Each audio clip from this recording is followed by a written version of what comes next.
Mas agora tem Corinthians, o nosso paredão mostra que é a vez do Timão, olha só. O Corinthians segue a busca por um atacante, a prioridade nesse momento. O nome de Cavani parece ter se tornado um sonho cada vez mais distante. Depois da imprensa espanhola informar o interesse do Barcelona pelo uruguaio, agora foi a vez da imprensa britânica noticiar que se torna mais viável uma possível permanência de Cavani no Manchester United.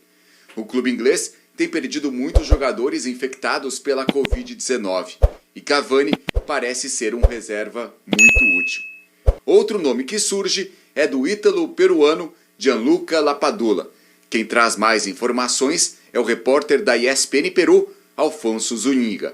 Hola compañeros de ESPN Brasil, hay una gran posibilidad, de que Gianluca Lapadula pueda jugar en el fútbol sudamericano, específicamente en el Corinthians. Él tiene un tema contractual todavía con el Benevento hasta mediados del 2023. Tendría que haber una cláusula de recesión, un dinero de por medio, un arreglo que se puede dar porque en el fútbol todo puede suceder y podría pasar a ser el delantero del Corinthians. Esta posibilidad se tiene que dar ya, porque digamos que están contra el tiempo en el equipo brasilero. También iban por Edinson Cavani, pero digamos que está entre Cavani y Lapadula. Tiene que comenzar la pretemporada, es decir, el día 10 de enero, ya con alguno de estos dos jugadores entrenando. Esa es la idea del Timao, así que tienen que correr rápidamente, mover rápidamente las cartas para ver si quieren ir por Gianluca Lapadula, que hasta el momento tiene 10 goles con su equipo en 14 partidos y ha sido fundamental en el desarrollo de estas eliminatorias para Ricardo Gareca. Mas o Corinthians não precisa ter pressa.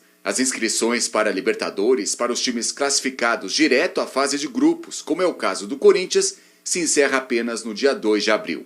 Até lá, o time de Silvinho só terá pela frente o Campeonato Paulista. Assim, a diretoria corintiana segue trabalhando nos bastidores em busca de um atacante.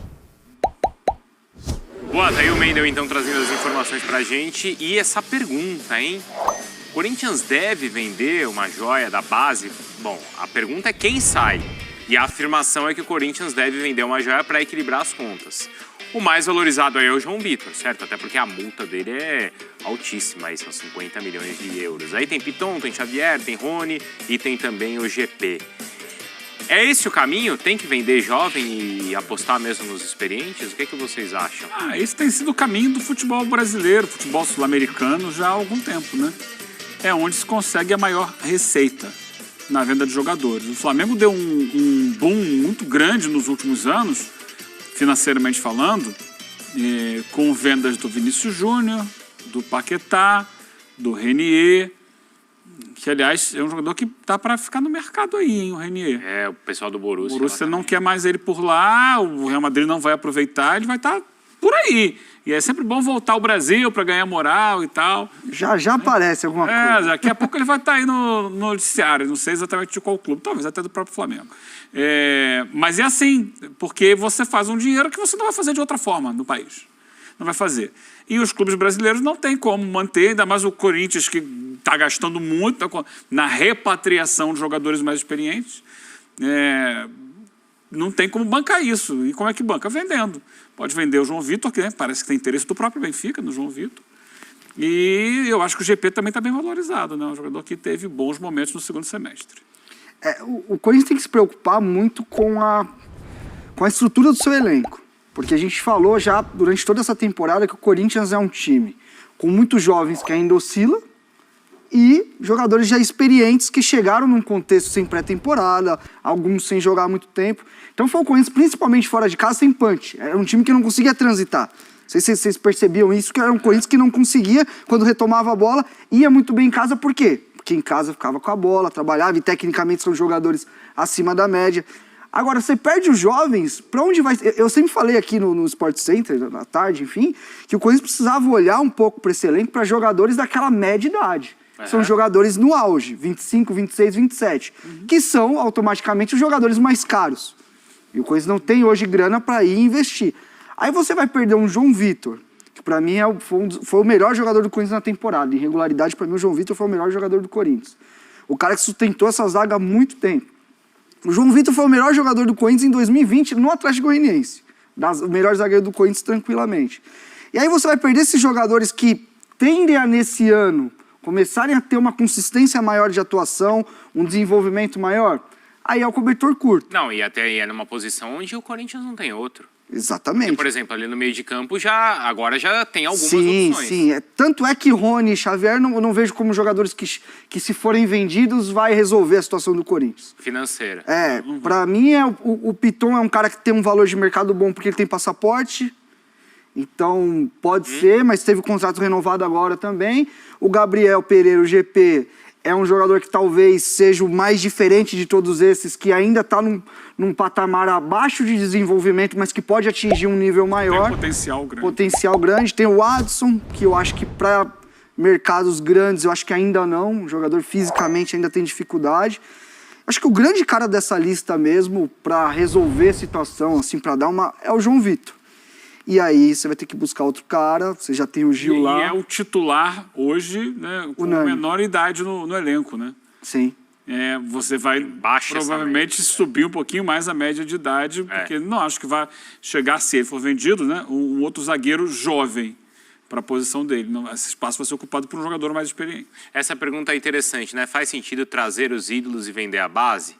Eu acho que a questão é assim, é mais fácil você... É o que está podendo, na verdade. Então, né? E é mais fácil você atingir o seu objetivo esportivo com os caras experientes ou com os da base? Porque também são coisas diferentes aí. Com os experientes, a tendência é de oscilar. A questão é que esses experientes já não são jogadores físicos. Para mim hoje o Corinthians é um time muito pouco físico, entendeu? Por exemplo, o Edenilson é um jogador experiente, certo?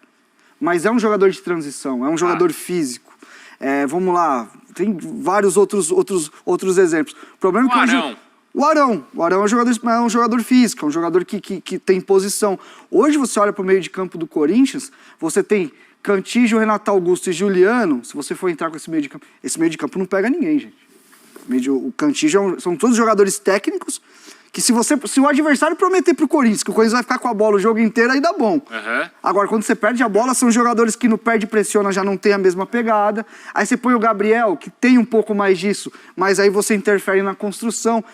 Muita gente cobrou muito o Silvinho nessa temporada, muita gente não, quase todo mundo, mas o elenco do Corinthians é um elenco desequilibrado. É um elenco que você pode praticar um tipo de futebol. E quando você pega outros contextos dentro do campeonato, você tem dificuldade. Ao vender esses jovens, você perde mais gás. Você fica com um time, vamos lá, com todo respeito, mais cansado, mais pesado dentro de campo. Mais técnico, mas mais pesado. O Palmeiras ele passou por isso recentemente. Quando ele tinha o Matos ali no comando, e até uma política de contratações diferente, eles vendiam vários jogadores da base para renovar contrato ou para acertar com jogadores mais experientes. Então, sei lá, saiu um Arthur, mas renovavam um contrato do Bruno Henrique, do Dudu. E com essa ideia, o Palmeiras foi campeão brasileiro, por exemplo, em 18. Depois muda, né? Com um elenco já estabelecido e com uma ideia de não gastar tanto, ele consegue aproveitar melhor os caras da base. E aí os caras da base conquistam 2 Libertadores pro time já com os experientes que estavam lá, né? Se bem que nessa segunda a base perdeu um pouco de espaço, né? Nessa segunda Libertadores. Na primeira foi muito mais protagonista, né? Especialmente com o Gabriel Menino, que foi, para mim, um dos grandes destaques da conquista de 2020. 2021... E talvez a maior decepção dessa temporada, né? Justo, porque ele subiu. Desidratou, né? Como a gente fala. Depois de um ano brilhante, ele perdeu espaço, não sei exatamente por quê, mas a gente sabe o potencial que ele tem. E eu vejo a leitura exatamente igual a do Renato, porque é importante que você tenha um time equilibrado em todos os aspectos, até no aspecto de energia. Então, são críticas que eu tenho feito aqui ao Corinthians e ao Fluminense, por exemplo. E o cenário é muito parecido, né? Ou muito jovem, ou o cara sem contrato. Está subindo da base ou então com mais de 30. Só que quem vai te dar regularidade é o jogador dos 20 e poucos. Essa é uma questão que eles precisam resolver. E é onde o Palmeiras está atuando no mercado. O Palmeiras está buscando jogadores de 24, 25, de 23, que já está mais calejado do que os de 18 e 19. Você só vai lapidar mais um pouquinho mas aqui, que fisicamente e vai vender. E vai vender. A questão do Corinthians, para mim, é muito claro. Se vai ou não vender, é questão de se vai ou não chegar a proposta. Sim. Pra mim, se chegar e for uma proposta condizente ao jogador, o Corinthians hoje não tem o poder de negociação que tem um Palmeiras e um Flamengo, um Galo, que isso é algo que eu sempre falo. Às vezes alguém de fora me pergunta, pô, onde que hoje dá pra buscar jogador? Falo, Palmeiras, Flamengo e Atlético tem os melhores jogadores, mas você vai deixar um feijão ali, bastante feijão. Tem esses clubes aqui que tem jovens valores, porque você vai num Cruzeiro hoje, com todo respeito, você tira, você vai num Corinthians, você vai num Fluminense. Então até a organização do clube te diz se o seu jovem vai ficar ou não. E no caso do Corinthians...